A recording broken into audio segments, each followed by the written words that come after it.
সিরাতাল মুস্তাকিম এটা শুধু মুখের কথা না, এটা জীবনের একটা প্রতিজ্ঞা।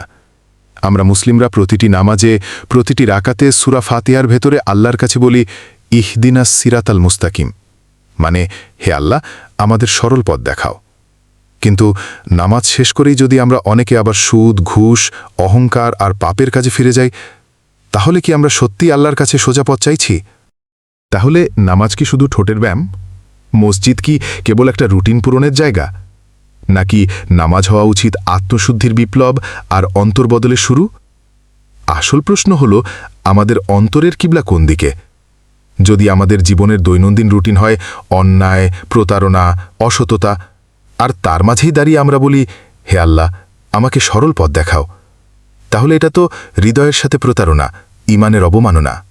আল্লাহ আমাদের ঠোঁটের কথা শুনেন না, উনি আমাদের হৃদয়ের ভাষা বোঝেন, আর সেই হৃদয়ে কোনো রকম ভণ্ডামি স্থান নেই। নামাজ কেবল পড়ার বিষয় না, এর প্রভাব পড়তে হয় আমাদের জীবনে, আমাদের আচরণে, কথাবার্তায়, লেনদেনে আর নীতিতে। সিরাতাল মুস্তাকিম কেবল একটা আয়াত নয়, এটা একটা আহ্বান, একটা প্রতিজ্ঞা আর একটা আজীবনের অঙ্গীকার, সোজা পথে অবিচল থাকার।